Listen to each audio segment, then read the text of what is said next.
professora Isabel Paulini, professora aqui do Instituto Federal do Campus Recife. Estou aqui para conversar um pouquinho, falar um pouquinho com vocês sobre educação híbrida e também ensino remoto. Iremos conversar um pouco aqui sobre o que é essa educação híbrida, como essa educação híbrida pode ajudar nesse processo de ensino remoto e que ferramentas nós podemos utilizar para facilitar nossas aulas nesse momento de ensino remoto, que podemos entrar na nossa instituição, como também em momento que possamos estar unindo o ensino remoto com o ensino presencial. Está tudo muito incerto ainda nessa situação da educação, nesse processo de pandemia, mas nós já podemos adiantar que a educação híbrida é uma das possíveis saídas para a gente atualizar os nossos estudantes, para a gente começar a dar o pontapé inicial nesse processo de aula, já que estamos parados por um bom tempo. E, fora tudo isso, fora todos esses itens de possibilidades de volta às aulas, também temos que nos manter informados. Então, estamos aqui com essa formação, espero que vocês gostem, ok? E qualquer coisa, qualquer dúvida, deixarei aqui minhas redes sociais para que vocês possam entrar em contato. Então é isso, vamos junto, vamos aqui adentrar um pouco nessa realidade da educação híbrida e do ensino remoto. Vamos ver o que podemos fazer, como podemos colaborar e como podemos melhorar a nossa prática de ensino mediante o que iremos conversar aqui agora.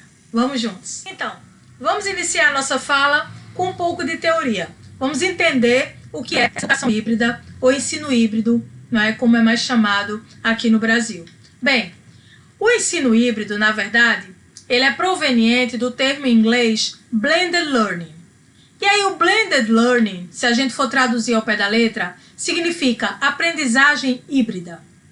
Então aqui no Brasil, nós temos muito esse costume para iniciar essa conversa de tudo colocar na questão da educação voltada para o ensino. A gente meio que esquece da importância no nosso ensino do processo de aprendizagem. Então, na verdade, o ensino híbrido, como é chamado no Brasil, como foi traduzido para os livros no Brasil, nada mais é do que a aprendizagem híbrida. E o que seria essa aprendizagem híbrida? É uma aprendizagem que destaca o quê? A flexibilidade, a mistura.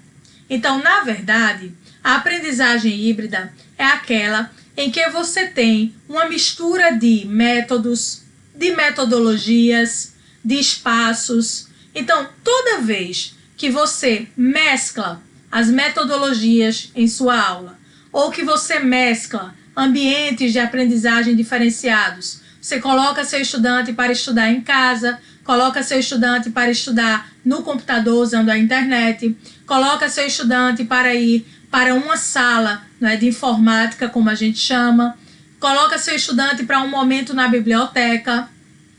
Esses ambientes diferenciados também compõem o ensino híbrido, a aprendizagem híbrida. Então, na verdade, a aprendizagem híbrida transforma tudo isso, toda essa mistura, toda essa flexibilidade que você transporta, que você passa para o seu estudante. Porque, na verdade, isso tudo vem das metodologias ativas. A educação híbrida, né, a aprendizagem híbrida, é um modelo de metodologia ativa. E nas metodologias ativas, o foco, né, está justamente no estudante como protagonista de sua aprendizagem. Não é que nós, professores, deixemos de uma hora para outra de ser protagonista. Não é uma questão de quem é protagonista. É uma questão de que, no processo de aprendizagem, o estudante é o protagonista. Ele que tem que desenvolver suas habilidades mediante aquilo e da forma como ele aprende. Então, tudo gira em torno desse processo de aprendizagem.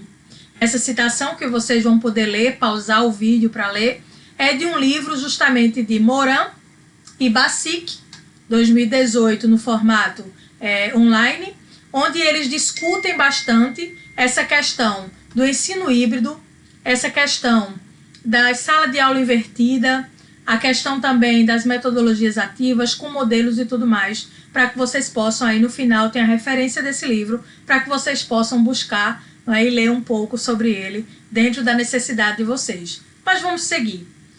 Dentro dessa questão do ensino híbrido, da educação híbrida que a gente está falando aqui, eu prefiro o termo educação porque envolve todo o processo, ensino, aprendizagem, estudante, professor, né, ambientes.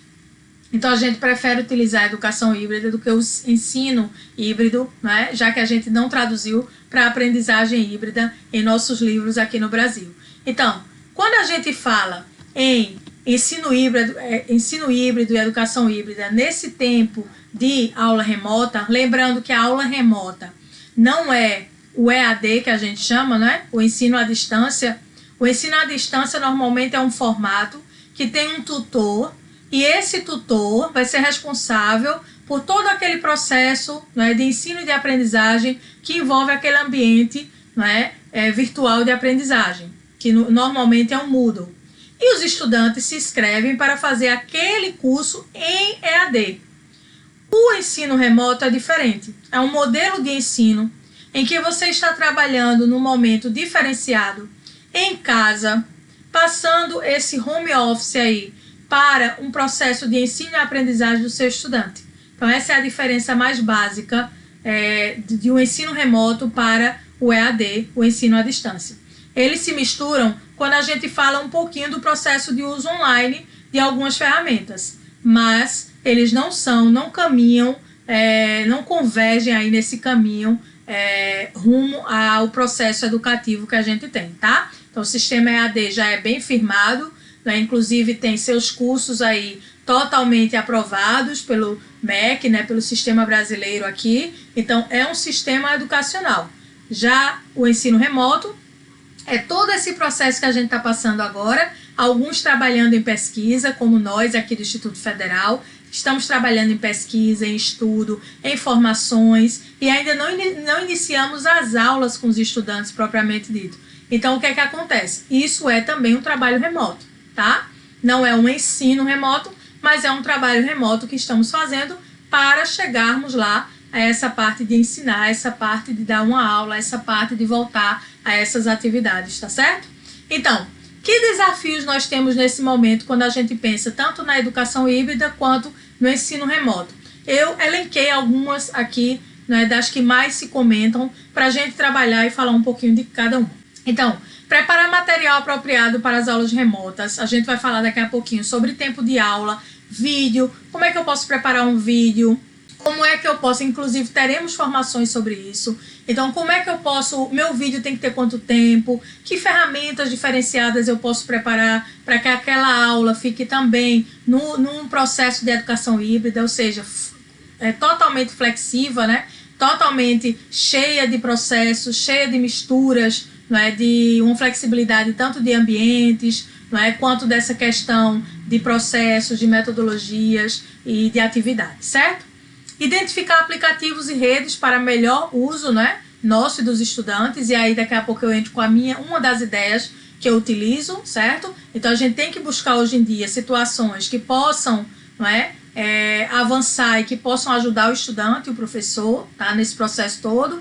A gente teve mais uma notícia aí saindo de que haveria uma ajuda, uma contribuição do governo para os estudantes, para oferecer internet de qualidade para os estudantes que não têm, não é, esse acesso. Isso já é um passo muito positivo e estamos indo rumo à volta às aulas nesse processo todo, nem que seja nesse processo online. Por isso que a gente vai se preparando aqui.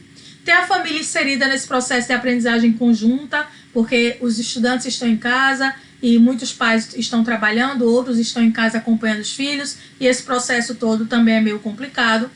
A tecnologia, não é, caiu em nossa realidade e não estávamos preparados para ela, né, preparados para ela. Então, realmente, muita gente já não dominava, não é, as tecnologias, principalmente as tecnologias voltadas para a educação.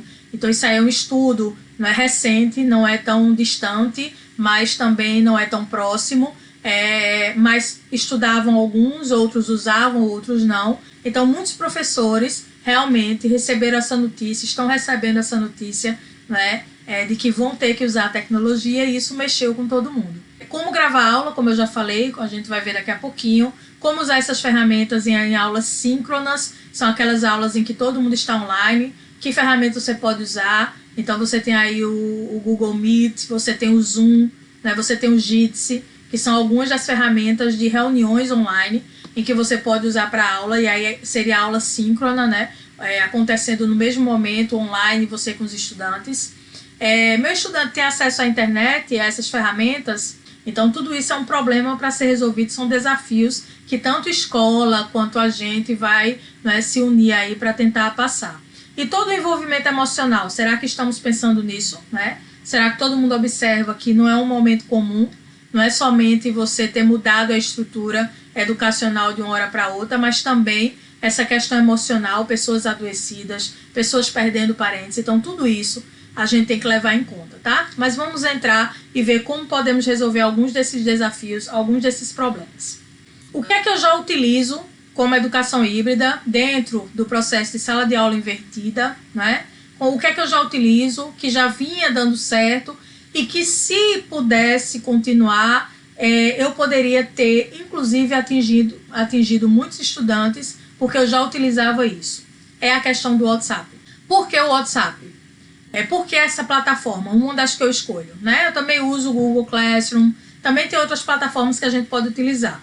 Mas o WhatsApp é utilizado, eu escolho como utilização, porque a maioria das pessoas tem celular, a maioria dos pais ou dos estudantes. Então, normalmente, numa casa, normalmente tem um celular e normalmente aquele celular acessa o WhatsApp.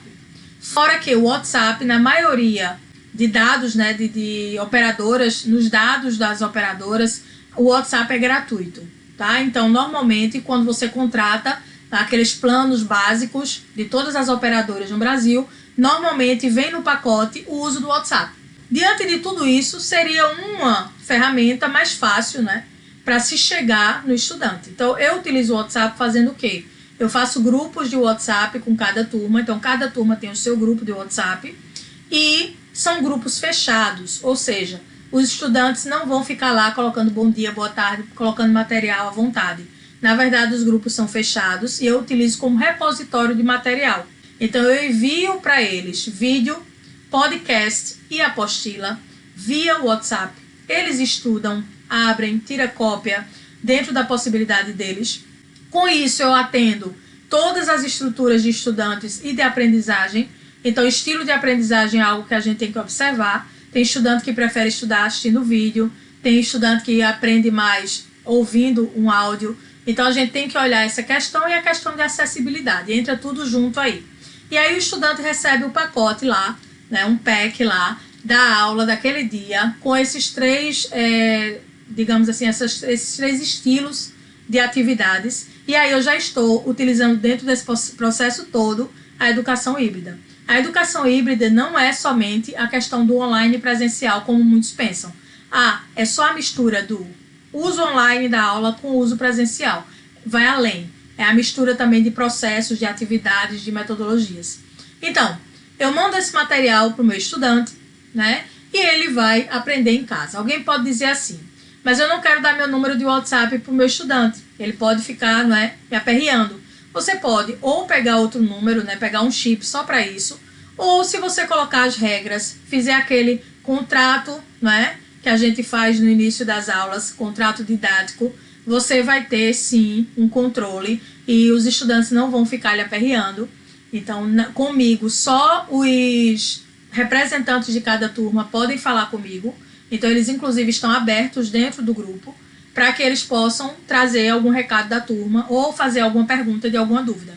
A outra alternativa, que aqui no Campus Recife é mais difícil, isso é mais para uma cidade pequena, para uma escola de bairro, é a entrega de material impresso na escola. Então, aquele estudante que não tem acesso de jeito nenhum à internet, ao WhatsApp, a um celular ou qualquer outra situação, receber esse material impresso, o que não facilitaria, por exemplo, o uso de vídeo, o uso de podcast, já é dificultoso nessa situação. Tempo das aulas. Esses vídeos que você manda, como você manda, é você que grava? Então, Você pode gravar o vídeo, a gente vai ensinar, vai ter aqui tutorial, vai ter inclusive formação sobre isso. Se você for fazer seu vídeo, esse vídeo não pode ter o mesmo quantitativo de horas que uma aula. Então, se a aula tem 50 minutos ou 45 minutos, o seu vídeo tem que ter somente 10 ou 20 minutos no máximo, tá? Por quê? Porque quando a gente está em sala de aula, a gente não só faz falar o tempo todo na exposição. A gente trabalha exercício, a gente faz um game, a gente faz uma atividade diferenciada, a gente para atender o estudante. Então, a gente tem todo um processo ali que preenche os 50 minutos. Não é somente a aula expositiva. Então, não tem como eu produzir um vídeo de 50 minutos com um monte de exposição e meu estudante chegar em casa e assistir aquilo por 50 minutos. Se for 2 aulas seguidas sua, né, vai ser aí mais de 1h30 de vídeo, não tem como. Então, você faz os vídeos e aí sim envia material extra para eles. Outros vídeos de outros, né, de outros sites ou de outros canais que você escolha. Manda a apostila, manda o exercício. Então, o vídeo ele é um complemento. Ele não é a aula inteira. Você vai preencher aqueles 50 minutos, mandando o estudante fazer atividades e tudo mais, certo? Quando a aula é síncrona, ou seja, você faz como um encontro, né, no Meet, no Google Meet, ou alguma coisa desse tipo, aí sim você pode utilizar até 2 horas nesse encontro, propondo atividades diferenciadas. Você também não vai só falar, eu vou dar dicas de como você pode deixar isso bem dinâmico, certo? Então, basicamente é isso.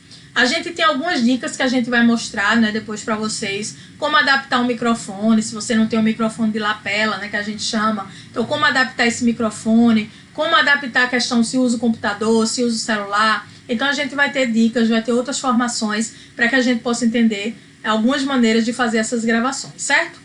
E aí vem esse uso de ferramentas e aplicativos. Eu vou indicar aqui 3, e esses 3 aplicativos que eu vou indicar, você pode usar em aula síncrona, ou seja, principalmente quando você está dando aula online ali no Meeting, a aula está acontecendo agora com todo mundo assistindo você, ou então quando você manda um material. Esses 3 casos que eu vou, essas 3 ferramentas você pode utilizar, né, tanto na aula síncrona quanto na assíncrona, ou seja, tanto naquele momento que você está usando junto com os alunos online, ou aquele que você passa o vídeo e eles vão fazer a atividade em casa. Então, são eles o Mentimeter, o Kahoot, né, o Kahoot, como alguns falam, o Jamboard. Então, são 3 ferramentas que aqui, nesse mesmo ambiente aqui de vocês, tem os tutoriais para vocês aprenderem a entrar na conta, a fazer a aula e tudo mais. Eu vou dar exemplos de como usar cada um deles, tá?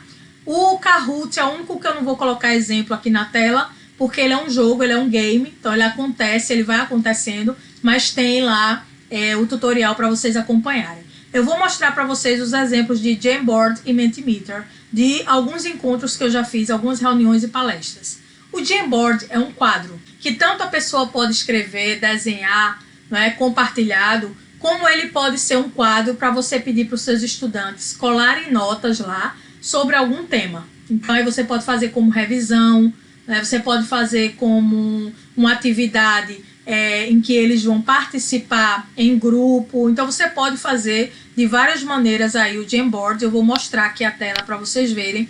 Aqui foi um Jamboard de uma palestra que eu fiz. E a minha pergunta lá, né, a minha, digamos, alternativa para as pessoas fazerem foi nossas soluções. Eles teriam que dar soluções para aqueles problemas que a gente falou hoje, né, sobre essas atividades remotas e tudo mais. E aí, eles fazem o quê? Eles vão no canto esquerdo, que aqui não tem, porque eu só coloquei a tela final, mas vocês vão ver no tutorial, eles vão no canto esquerdo, pegam uma nota que vai estar aqui, clicam nela, escreve dentro, né, salva, clica fora e a nota já vem aqui para esse espaço do quadro. E aí o professor vai organizando bem direitinho. Isso aqui é feito somente via computador. Então, as pessoas que forem utilizar isso tem que ter no computador, não usa celular, certo? E é uma maneira de ver essa colaboração acontecendo. Você pode colocar essa tabela aí ao vivo, você conversando com eles lá e fazendo sua aula e eles vendo o que cada um está escrevendo. Você pode pedir para eles assinarem embaixo de cada um para você saber o aluno que participou, tá? Então, aparece tudo para você mediante o que você pede. Então, um quadro onde eles vão colando esses quadradinhos e vai se transformando num quadro colaborativo Muito interessante. Você manda o link para o estudante vai lá e participa com você. Tem um tutorial para você aprender como utilizar essa ferramenta, certo? A outra ferramenta que eu falei foi o Mentimeter.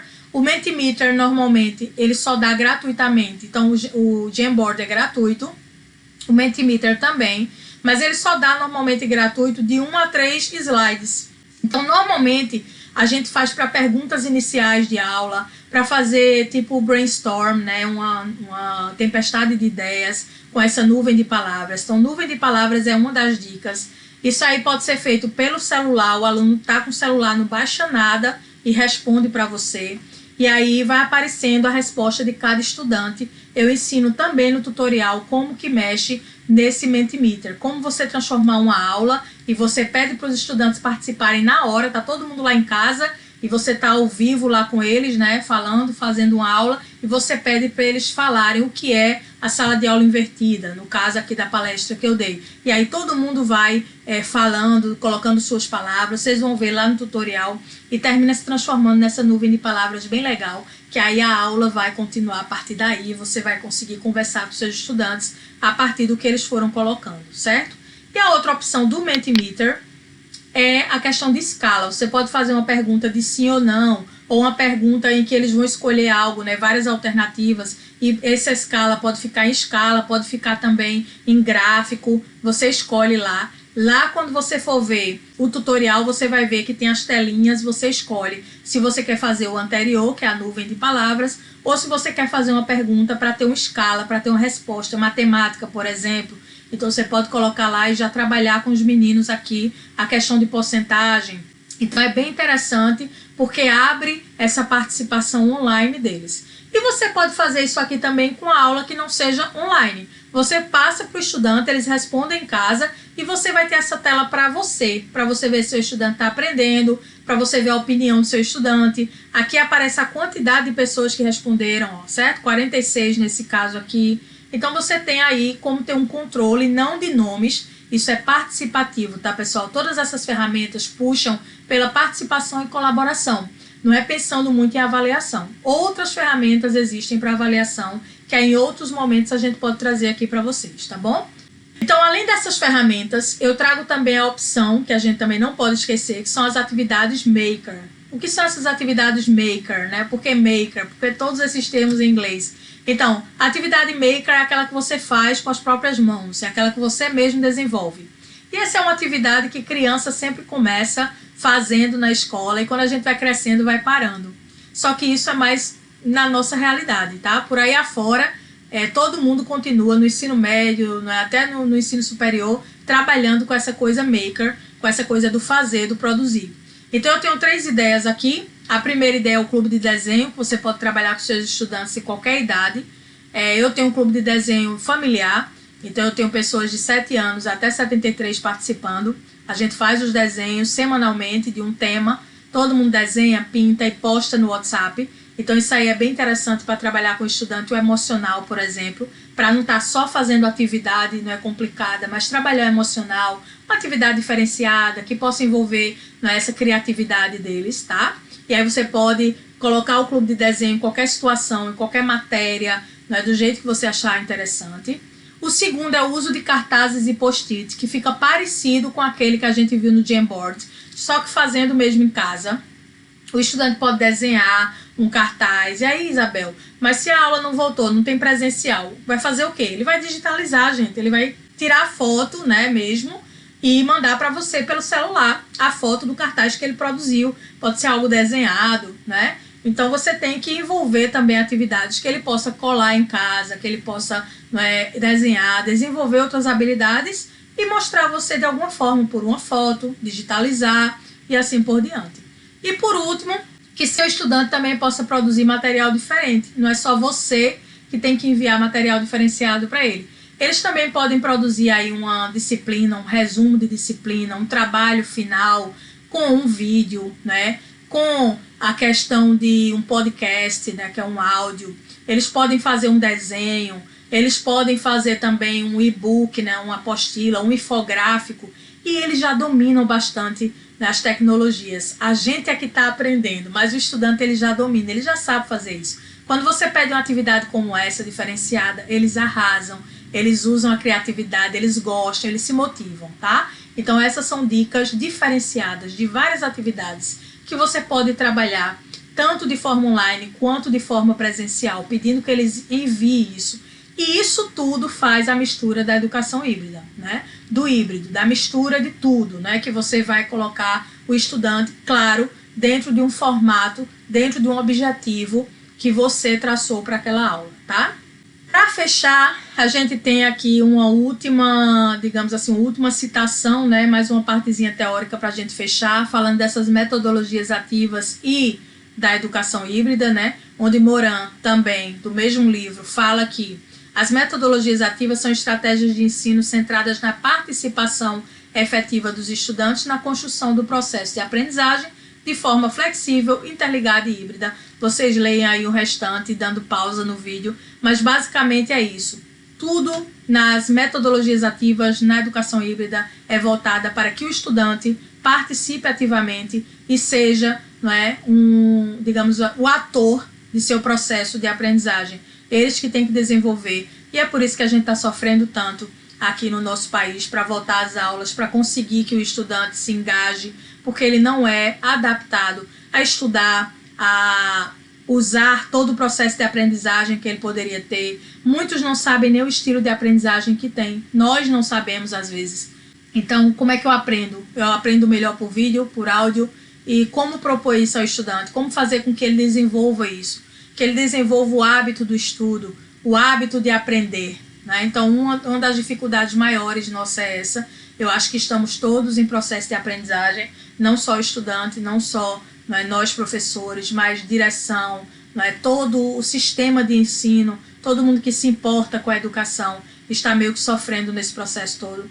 Então, vale a pena aí a gente ter essa atenção, a gente ter esse cuidado e a gente aprender cada vez mais, certo? Então, essas são minhas dicas. Eu deixo aqui a referência do livro para você dar uma pausa, anotar, procurar. Tem, inclusive, esse livro já no formato de e-book, né? Então, procure, estude, e continue nessa batalha aí de formação, porque nós temos muito a aprender. Não esqueçam que tem 3 tutoriais aí, se alguém já assistiu algum, ótimo, agora está vendo como utilizá-los. Se alguém não assistiu os tutoriais, vai lá assistir. Sempre escolha ferramentas e situações de um caminho só. Então, vocês vão escolher, por exemplo, algo para gravar seus vídeos. Escolhe um programa, que a gente vai dar dicas aqui. Escolhe um caminho, não fica muito misturando, porque se você for dar conta de aprender tudo isso, não consegue.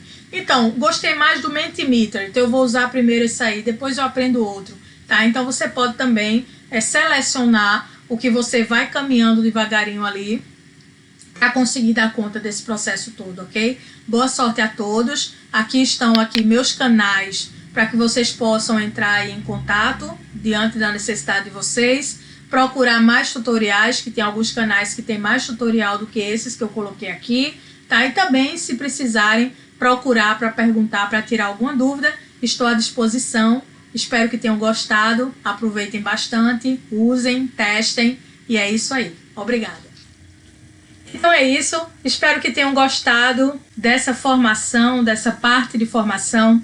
Estamos tentando trazer para vocês vários formatos. Esse formato aqui apresentado é um formato em que eu apareço em tela, em tela completa, em tela cheia, no início e no final do vídeo, mas o restante do vídeo é feito somente através da gravação dos slides. Iremos mostrar em outro vídeo como você pode fazer essas gravações. Somente você aparecendo na tela cheia, somente você gravando os slides e também você misturando a sua tela de slide com você aparecendo no cantinho do vídeo. Nós iremos fazer o próximo vídeo nesse formato. E os 3 vídeos meus de tutoriais são vídeos apropriados também de gravação de tela para tutoriais. Você vê que tem todo um som, de teclado, um som dos toques, de todo o movimento que eu faço, até mesmo da digitação de palavras, para que vocês possam acompanhar no tutorial. Então são tipos de gravações diferenciadas que iremos aprender um pouquinho mais nessa formação, e haverá também a formação propriamente dita de um aplicativo para gravação de aula, que será uma formação online, que vocês também estarão podendo participar em breve, certo? Então, por enquanto, utilizem essas ferramentas que estamos elaborando aqui para vocês, utilizem mesmo, né? Coloquem a mão na massa, tentem fazer, e é isso. Espero que realmente tenham gostado. Até o próximo vídeo.